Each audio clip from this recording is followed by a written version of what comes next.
안녕하세요. 더해샘한방병원 남여정 원장입니다. 오늘은 당뇨와 함께 이명과 난청 증상을 가지신 환자 케이스를 소개해 드리도록 하겠습니다. 당뇨병은 인슐린의 분비 혹은 작용에 문제가 생겨서 혈당이 높은 상태로 적절히 조절되지 않을 경우 여러 합병증이 생기는 질환인데요. 당뇨병을 진단하기 위한 검사로는 공복 혈당, 경구 포도당 부하 검사, 당화 혈색소 검사 등이 있습니다. 당뇨병을 진단하기 위해서 혈당 수치를 정기적으로 측정하는 것이 가장 중요한데, 당뇨병의 정확한 진단을 위해서는 공복 상태에서 체열을 해야 합니다. 당화 혈색소는 보통 2개월에서 4개월 동안의 평균 혈당 수치를 반영하기 때문에 장기간의 혈당 조절 정도를 파악하는 데 유용하게 쓰이고 있습니다. 그래서 당화혈색소를 검사했을 때 정상 범위는 5.6% 이하, 당뇨병 전 단계는 5.7에서 6.4%, 또 당뇨라고 진단을 받는 수치는 6.5% 이상일 때 당뇨라고 진단을 받게 됩니다. 당뇨병은 인슐린의 분비량이 부족하거나 정상적인 기능이 이루어지지 않는 대사질환의 일종인데요. 혈중 포도당의 농도가 높아지기 때문에 고혈당을 특징으로 하고, 고혈당으로 인해서 여러 증상을 일으킬 수 있습니다. 보통은 이제 성인이 돼서 나타나는 제2형 당뇨병이 일반적인데, 2형 당뇨는 식생활의 서구화에 따른 고열량, 고지방, 고단백의 식단과 운동 부족, 스트레스 등 환경적인 요인이 크게 작용하는 것으로 보이고, 그 외에도 특정 유전자의 결함에 의해서도 당뇨병이 생길 수 있습니다. 약한 고혈당에서는 대부분의 환자들이 증상을 느끼지 못하거나 모호해서 당뇨병이라고 생각하기 어려운데요. 혈당이 많이 올라가게 되면 평소보다 갈증이 많이 나서 물을 많이 마시게 되고, 소변량이 늘어서 화장실을 자주 가게 됩니다.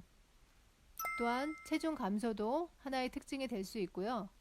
오랜 기간 동안 고혈당 상태가 유지가 되면 신체에서 여러 합병증이 발생하는데, 대표적인 것이 망막병증으로 인해서 실병에까지 이를 수 있고, 신장기능 장애로 신장기능 저하가 심해지면 투석이 필요하게 됩니다. 또 일반적으로는 손발이 저리다든지 통증이 있다든지 하는 신경병증 등을 흔하게 호소하실 수가 있는데요. 이와 관련해서 또한 심혈관계 질환의 위험이 높아지게 됩니다. 오늘 소개해드릴 66세 여성의 이 케이스는 사실 당뇨가 주 소증, 주로 호소하시는 증상은 아니었고요.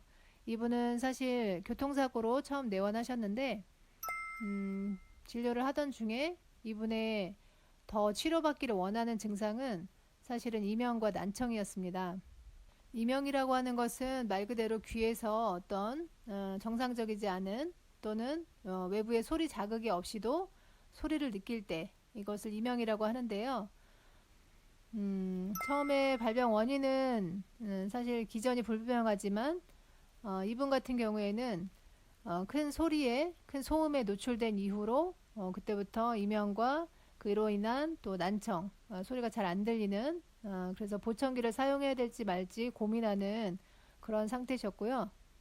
대부분의 이명 환자분들께서 호소하시는 증상으로는 귀가 먹먹하다, 벌레 우는 소리가 들린다, 삐 하는 이게 기계 소리가 들린다, 또는 이렇게 조용할 때 더 심해진다, 피곤할 때 더 심해진다, 이런 여러 가지 증상을 호소하시는데요. 이분을 사실 치료하게 된 계기는 그냥 이명만 있으셨다고 하면 조금 고민해 봤을 텐데, 사실은 이제 당뇨가 있었기 때문에 혈액 검사에서 당화혈색소가 정상 범위보다 현저하게 높은 6.5%, 그래서 당뇨라고 진단받을 수 있는 수치가 나왔기 때문에 1차적으로 당뇨에 관련된 치료를 시작하면서 대사 질환이 개선됨에 따라서 이명이라든가 난청도 개선될 수 있다고 보았기 때문에 치료를 시작하게 되었습니다.